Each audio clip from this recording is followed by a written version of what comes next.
Time to get real. So let's get to it.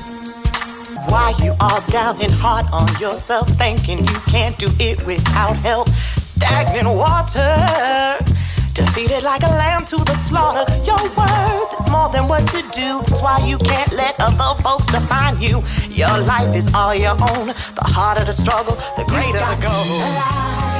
It's right there inside. If you just open your eyes.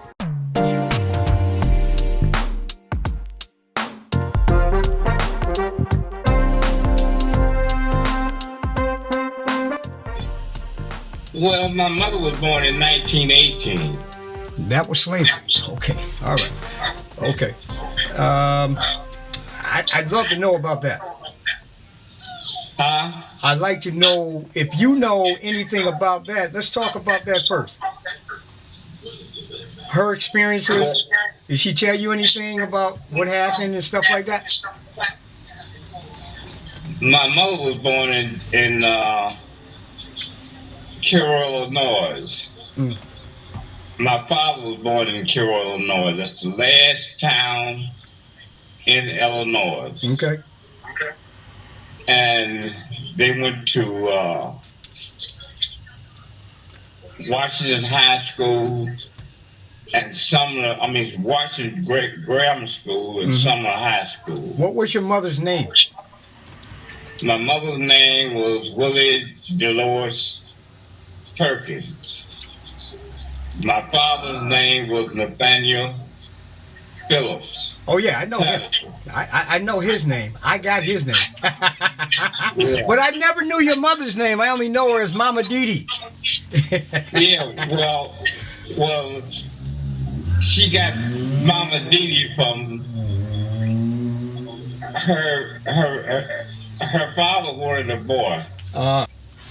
He named her Willie Dolores Perkins. Okay.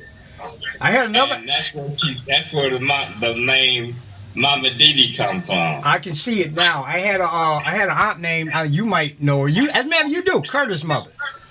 They call her Willie Mae. Who? Curtis' mother. Curtis and Irene mother. Willie Mae. Who mother? Curtis and Irene. Her name was Willie Mae. Yeah. So it's the same as your mom's name. I never knew that. Yeah. So my mother and father grew up in Carroll, Illinois. My father was a top basketball player at Sumner High School. He was so good that they took the state and they stopped the game to give him his personal trophy with his name on it. Wow. That's how good he was. The reason I know how good he was because the Globetrotters wanted to sign him on as a basketball player, but my sister Phyllis Patterson, my father and mother got married, and they had my sister Phyllis Patterson. She was born there in Carroll. I remember how Phil. Yeah. And the Globetrotters couldn't pay him enough money to take care of family.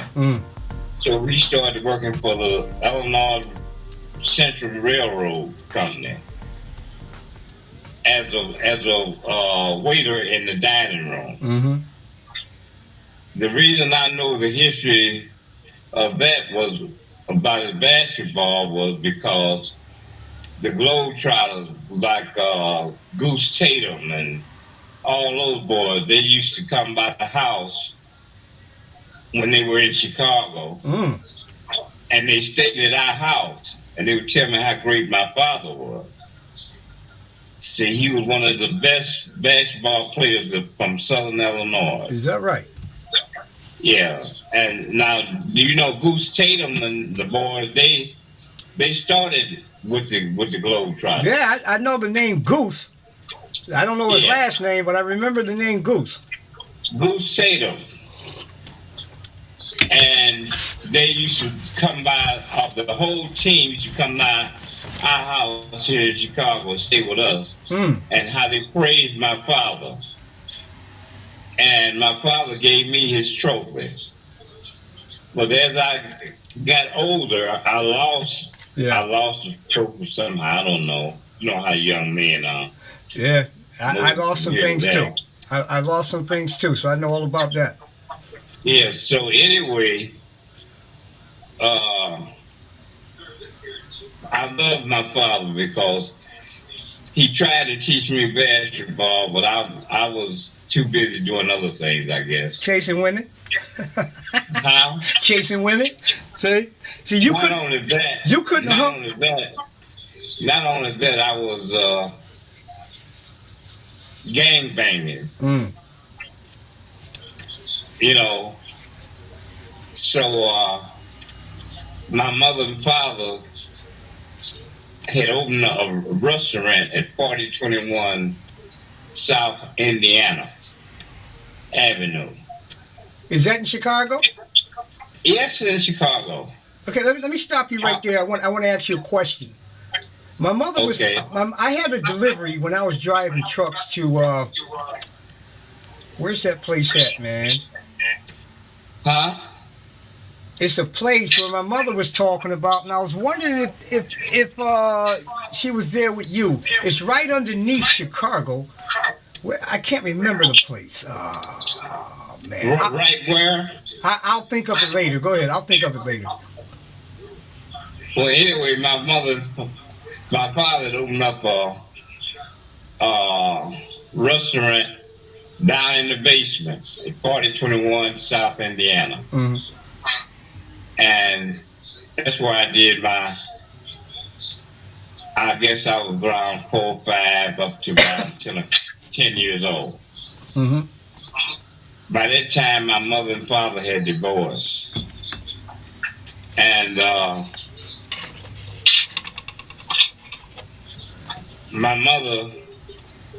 my father, he had moved out, but he would come by and get us and take us out to the Billiken Parade and all that kind of stuff. Mm-hmm. Daddy stuff. And so I guess by the time I was 12, my mother had remarried my stepfather, Charles Adams. Mm-hmm. And we had moved on the west side, 28 something West Wilcox. Oh, okay, I know the other address. And my stepfather's sister owned the building. Mm-hmm. So I went to Grant School. I was in the Grant School then I was around 12. Then at the age of 13, 14, we moved to Douglas Park. That's where my mother and stepfather bought a building, 1532 South St. Louis. Huh? Francine made us remember that because she put it in a song. I never forgot it. 1536 South St. Louis. 1532 South St. Louis. Matter of fact, what you say, we were the second family that moved on black family that moved on St. Louis. Mm. Matter of fact, we had moved on the second floor because the people they bought the building for, white people, they had the first floor. So they stayed with us, I guess, for about a year or two. Then they moved out. Yeah, they couldn't be with no Negroes. Oh, they were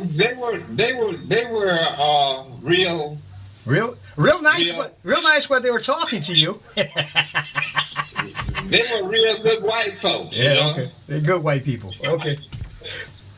And in the basement, I forget his name anyway. He used to keep the we had a furnace that used to run by coal, and he used to keep the building warm. He used to keep the furnace going. Let me ask you about that furnace. Was that in the middle of the room, in the basement? Yeah, in the basement. I remember it. Yeah. I remember the layout of the basement. I remember it was long. Your father's room was on the end. Bathroom was next. And I think your room, or there was another room down the hall, that way. But it was just a long corridor. And I remember that furnace was sitting right there in the middle, and right on the side of it was the couch. I remember that. Yeah, well, that's where he stayed. I can't think his name. Anyway, he was a nice old man. Mm-hmm. And I went to Farragut High School. Matter of fact, at the time I went to Farragut, there were only no more than 3 black kids in each room, you know. Mm-hmm.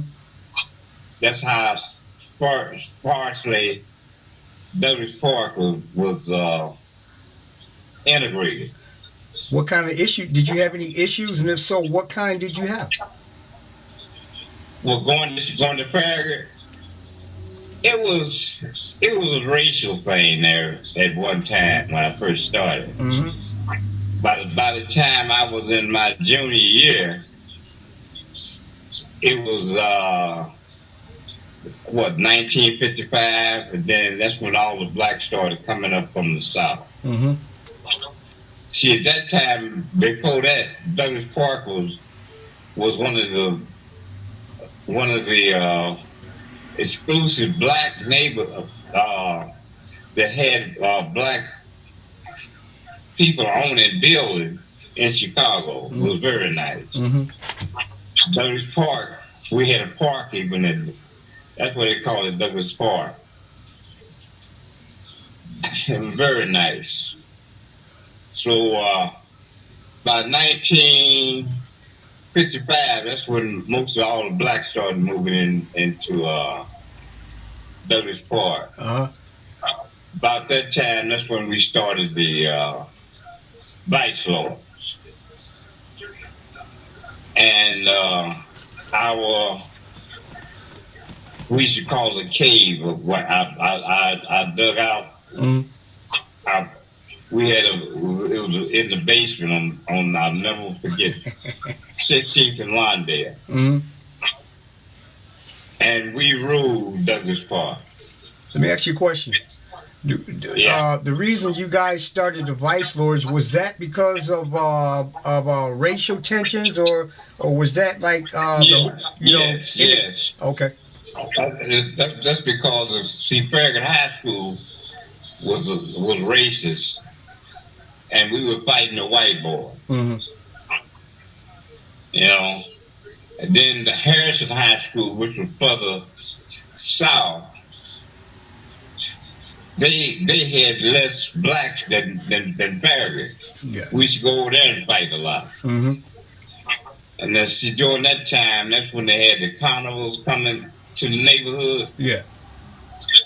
And we would run through the neighborhood, especially if any whites were there, and tear it up. So y'all were problem kids. Yeah. Yeah. So, 1954, I went into the Air Force. I was 16, but my stepfather was precinct captain, and he changed my age to 17 so I could join the Air Force on my birth certificate. Uh-huh. And I went into the Air Force, and I came back home the following 56 came back, and we went back on line, me and my boy, on the Air Force. Well, let me go back. The reason I joined the Air Force was because we had a singing quartet, and we were pretty good because we made all the talent shows in Chicago. Well, y'all wasn't beating people's ass. Huh? So, well, y'all wasn't beating people's ass. Go ahead, man. Yeah, and so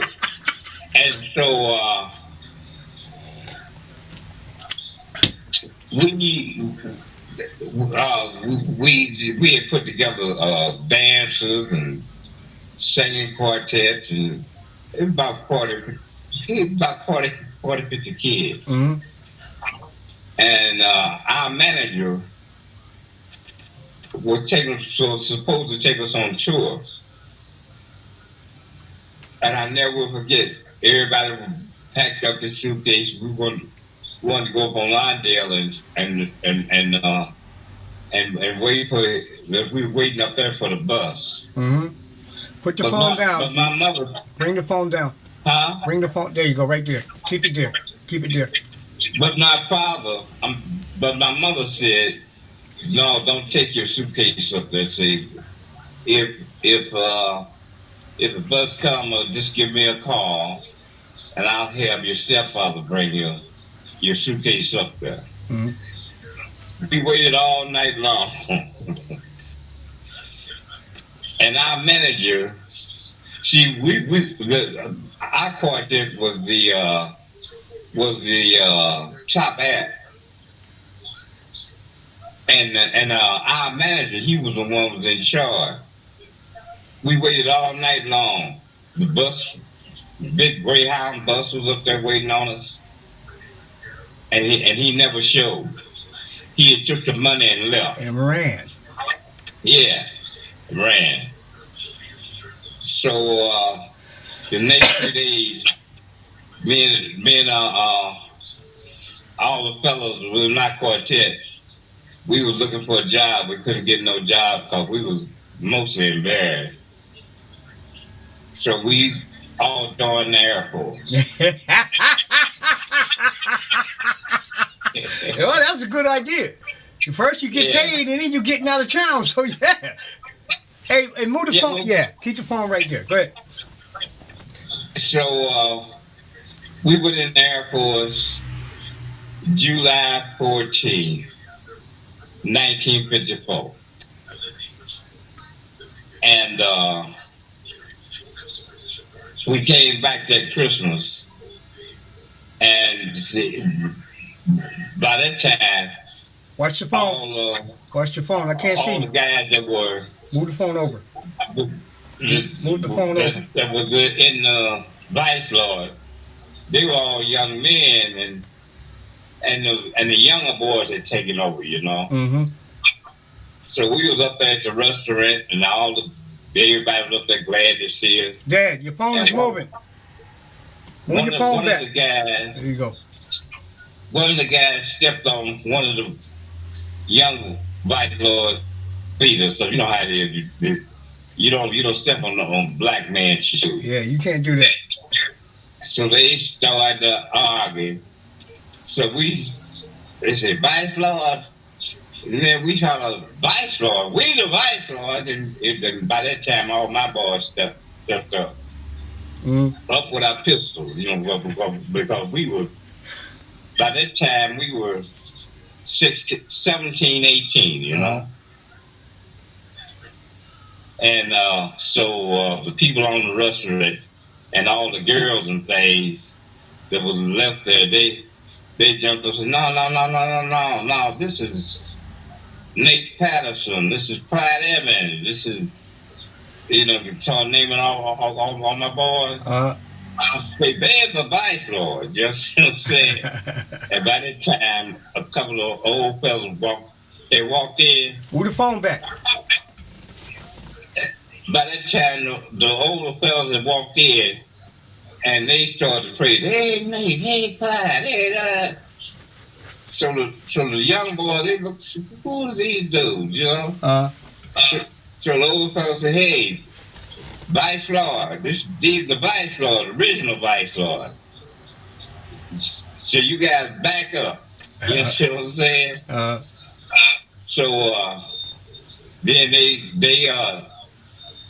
by that time I guess the other Vice Lord to come up and the leader they called the old man. He was in charge, you know. And the old man told us, hey, if you see any of these boys, back them up, or either stay away from them, because they are the original Vice Lord. Bam. And so that gave us a status, you know what I'm saying? Yeah. So I guess I stayed there. No, I mean I went back in the service because I hadn't been in the service no more than about a year or two. Mm-hmm.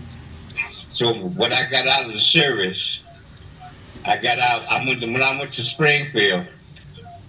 No, when I when I left Chicago, I was going overseas. I went to Ashia, Japan. That's where I was stationed. Mm-hmm. Ashia Air Force Base. And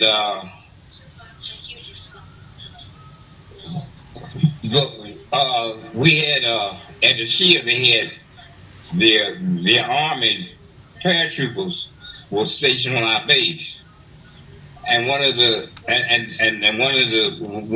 top paratroopers was named Washington. He weighed about 350 pounds.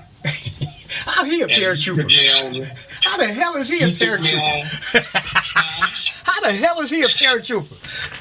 350 pounds? Well, Wash was the baddest of everybody in the shield. Well, then he wasn't fat. Respected him. Well, he wasn't fat then, right? Oh yeah, he was big. He was a big motherfucker. I'm thinking about what kind of parachute gonna hold that dude? Shit. Wash, they just called him Big Wash. I bet. And he took me on as his little brother, because I had a lot of heart, you know, like I was gang banger, you know. And anything that happened, You was in the mix. in the mix of it. And I had bought me a motor scooter.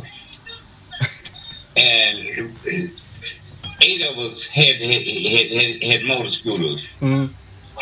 And we would ride up in the bar on our scooter until Mama's son watched that motor scooter. But Mama sat there all day long, gobbling all day long. Mm-hmm. And you come along, no touching. Mm-hmm. That's baby song. You know what I'm saying? Baby time. Yeah, so I was over there for 2 years, terrorizing. You terrorized Japan, huh? No wonder they don't like us. Look, I terrorized because Big Wash, if you said something wrong to me, Big Wash would kick your ass. You know what I'm saying? I was his baby brother. You know? That was the one to have. So I was over there for 2 years, and I got shipped to Air Force Base there in what's that? Chicopee Falls? Westover. Westover Air Force Base. Yeah. I went to SAC. I was in SAC. So you came from Japan to Westover. I came from Ashia. Ashia, Japan. Yeah. Okay. To Westover. Mm-hmm. And I met Hawk. Airman Hawk. Yeah. Where was he from? He was from Indiana. Okay. That's where. And, That's where. There's a town in Indiana. Huh? There's a town in Indiana that my mother was talking about. I made a delivery there. And I told her I was there, and she had all these memories. And you was in it. Who? You. Was it what? I can't remember the town in Indiana. It wasn't Indianapolis. Indiana, yeah, that's where Hawk was from. Okay, go ahead. And I met him. But see, when I was in Japan, I had about 40 suits made. That was the place that had them made, too. 10, 15 overcoats. And then I had the trench coat. I had about 5 of them. And then I had a couple shorties. Those are coats, overcoats that went to your knees, and that was it. Yeah, we used to call them midi coats. Huh? There was the midi, and then there was the maxi. The midi went to about your knees. The maxi went to your ankles. Oh, you talking about the maxi? Yeah, I remember those. The maxis wasn't out then. Yeah. So I met Hawk, and see, I used to when I first got to Springfield, I would go downtown. See, I was on flying staff because I was a radio operator. And if I wasn't flying, I had time off. Maybe I flew 2 times, maybe 3 times a week. Mm-hmm. And my other time, I could go to town or be on the base or whatever. But I would go to town, and like in the morning, then I'd wear a suit, come back to the base for lunchtime, eat, go back in town. That night change, I would change maybe 2 or 3 times a day. Every time I come to town, so everybody would say, "Damn, motherfucker was sharp." So they started calling me that. Hawk started calling me that daddy. That daddy. Hawk was big himself, man. He was a big man. Friend, huh? I said Hawk and I became good friends because Hawk was a nice size himself. Hawk was big. Huh? He was a big man. Yeah. And he was like my protector. You know, when I get into it, he was right there. You know. What was his first name? Was it Al? I don't. It probably might have been. I don't forget. I remember it, Al Hawkins. Because I used to call him. Everybody called him Hawk. Yeah. You know. So he showed me a picture of your mother. I said, "Damn, man, she fine." I said, I want to meet her." He said, "Okay." So I went down to his house. He was staying on the 2nd floor. Him and Virginia, they were married. I remember. And your mother and Francine. And Francine and Molly. Yeah. That's your mother's name. Yeah. I mean your mother's mother. My grandmother. Name. Yeah, your grandmother. So he took me down his house. So I said, "Hey man," I said, where's your wife niece?" And so Virginia said she's at work. But she might be off. Come on, I'll take you down and meet her. So I went downstairs, and that's when they had the floor model TVs, you know. I remember Mama's house well.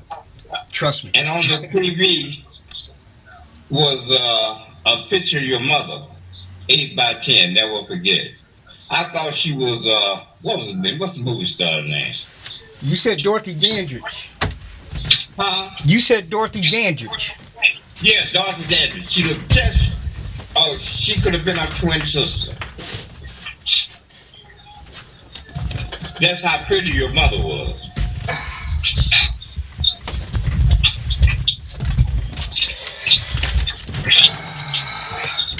See that? So I said, man, who is that the picture? No, this is another picture. That's her. This is her right before she passed away. Can you see that? I can't. How about now? Yeah.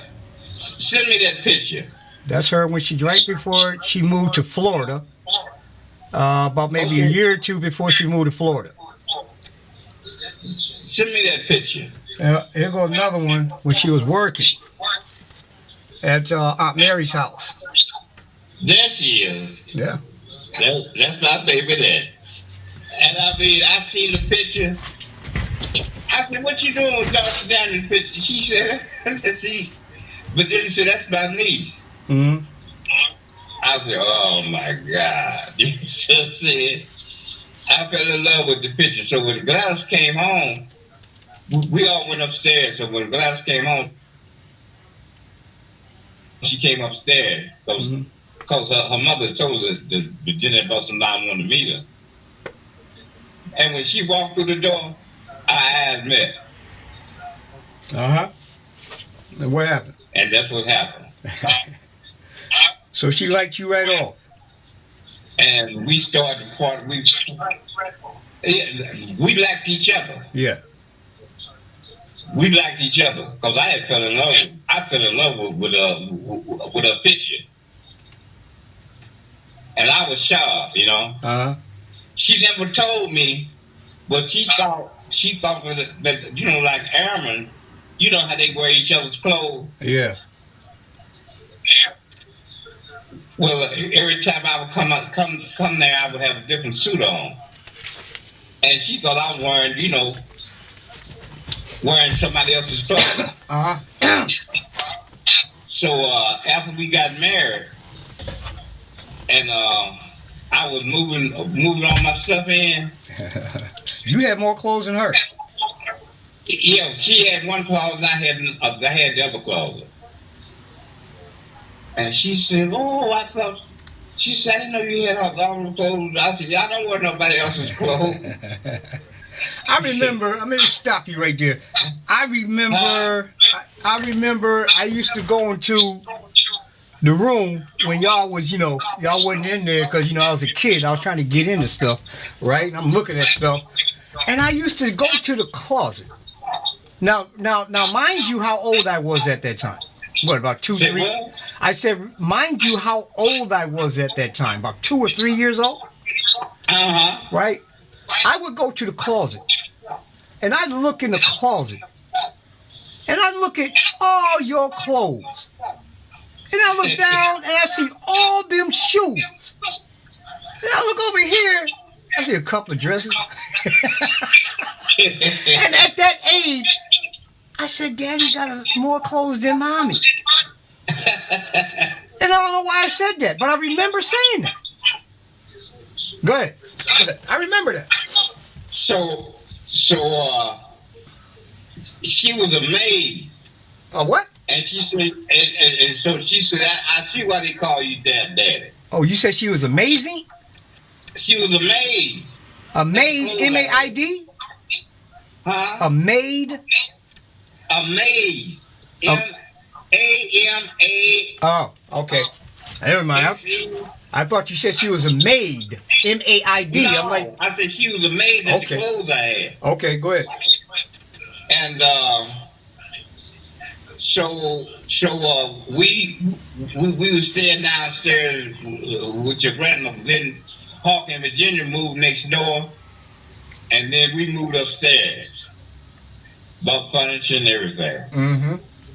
I got out the service there, and I worked with Abe, and I worked with Curtis. I used to paint with him. I don't want to talk about Curtis. I don't want to know nothing about him. Just move on. Go ahead, man. Go ahead. Until Johnny, you know, then Dolores started. Your cousin, the cousin Dolores started going with Johnny. Dolores. And she had moved downstairs with your grandmother. Who is Dolores? What is your cousin's name? Which one? Curtis. Curtis' sister or Irene? Irene. What I'm talking about? Irene. That's who it was. I'm like, who is Dolores? him and I became tight, because we would, me, him, and Irene drink IW Hop. I never will forget that. And I would be downstairs with them drinking, and we became friends. And he got me high with Jimmy doing right numbers. And so if I got tight with Johnny and started working with Jimmy, me and Jimmy got tight. Yeah, y'all was buddies. So Jimmy was the boss. Johnny was next to him. And then with me. And see, all the other people that worked writing numbers and things, me and Johnny used to go around and pick up the money and the slips and shit. Yeah. And so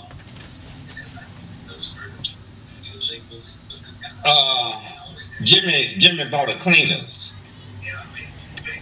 Johnny used to clean the clothes, and I used to pick them up in the truck. Where was that cleaners at? On Walnut. Right on the corner. Oh, what part of Walnut? Right on the corner. You don't remember another street near it? I don't remember the address. Yeah, I know. Cause see, I remember Johnny and Jimmy had a store right across the street from where Irene lived, and I thought, huh? Who do you say? Johnny and Jimmy. Johnny and Jimmy had the cleaners. Yeah, but I think I remember the cleaners, but I'm trying to remember, was that before or after the store? It had to be after, because you wasn't there. Was before the store. It was before? Yeah. You sure? Because I don't remember you being there. Huh? No, I'm lying. I do remember, because I remember seeing you and Johnny go into that store one time. Me and Johnny did what? Walked into that store right on the corner of Hancock and Lebanon. Hancock and what? Lebanon Street. Because there's apartment building across the street, and that's where Irene and Johnny lived before I think either he died or they split up, one or the other. I think he died. Who died first? I think it was Johnny, because I remember Irene was alone. Yeah, I remember now, because that's when she told us that she was talking to Jinx the cat. Irene died first? No, Johnny died first. He did? Yeah, he did. And left Irene alone. I remember now. It's coming back to me, because she took it hard. She took it real hard. And then she died not too long after that. Huh? And then she died not too long after that. Yeah, because Johnny, when Irene met Johnny, she just moved from New York, and she was trying to kick that habit. We used to always say she acted weird. I said, we used to always say she acted weird. We didn't know nothing about no drugs or nothing. But Francine told us that she was smoking weed. Now, at that time, I had no clue what weed was. Well, look. We used to smoke weed. That's what really got her over that heroin. Yeah, that's what Because me, her, and Johnny, we used to smoke weed together. Mm-hmm. Well, she all I remember is that I liked Irene, but I was always scared to go over there because she acted weird, and I didn't know how to communicate to her. So I'm thinking she was high. You what? I said I was scared to go over there with Francine and them because she would always act weird. And now that I'm she acted weird. And now that I'm an adult, I understand that she was high. Yeah. You know? And I mean, she was zooted. Irene was cool. She was cool. Really cool. She was cool.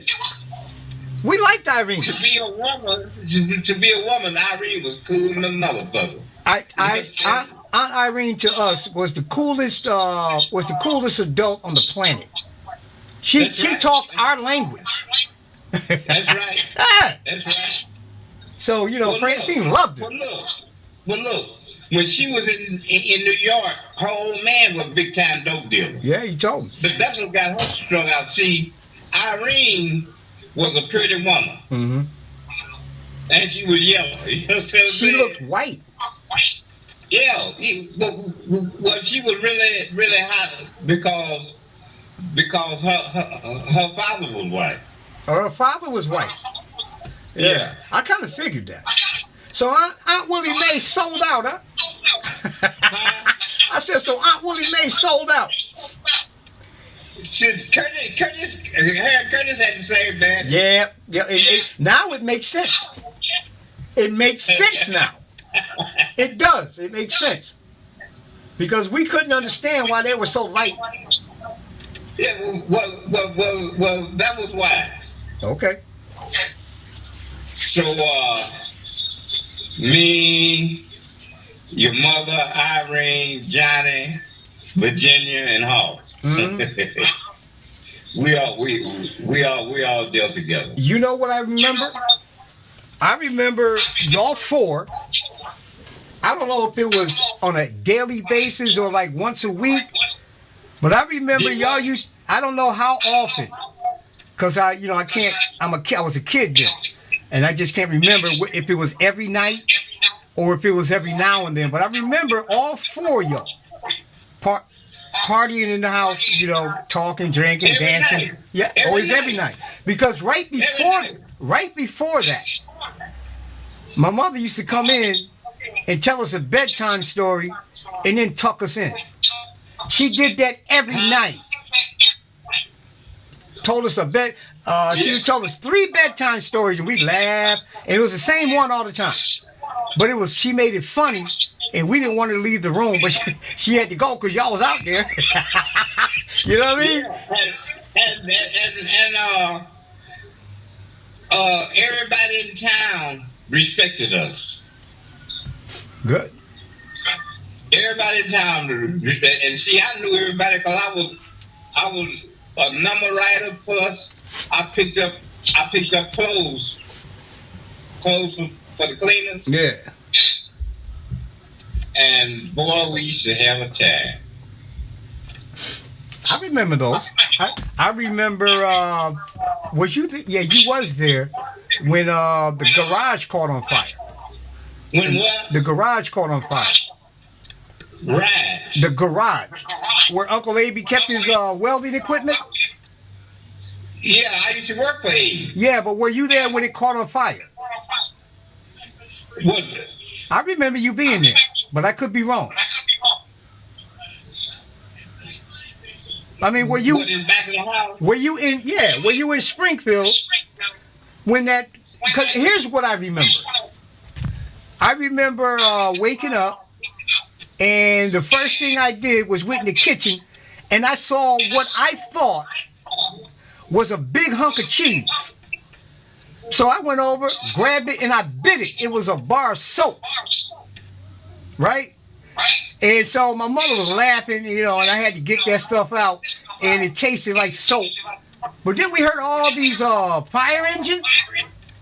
Uh-huh. And then my mother looked outside. She said, "Oh, the garage on fire! The garage on fire!"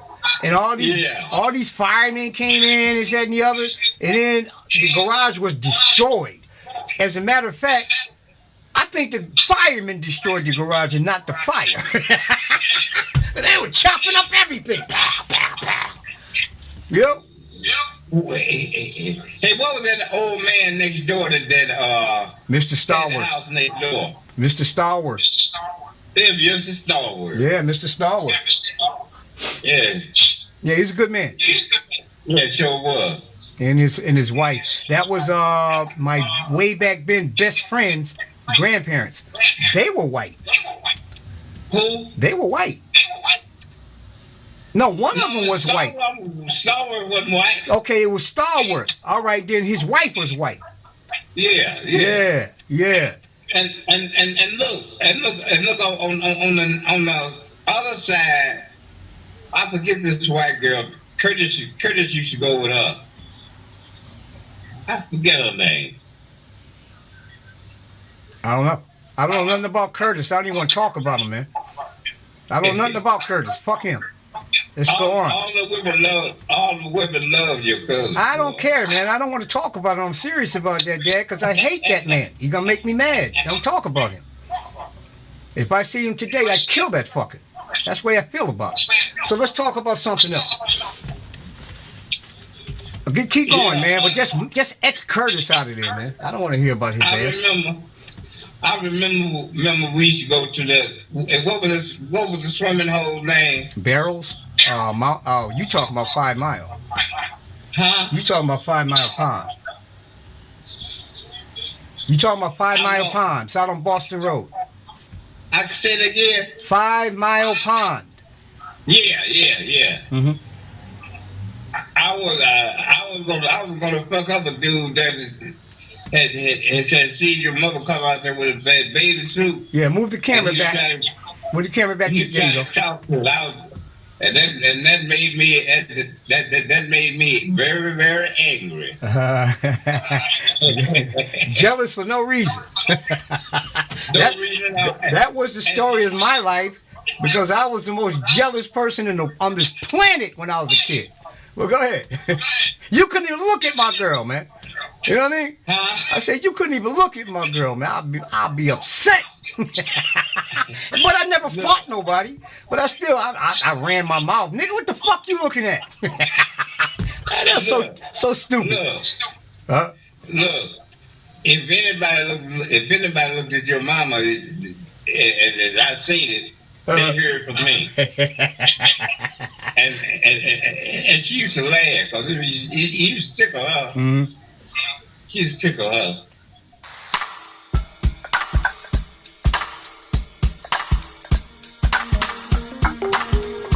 Time to get real. So let's get to it.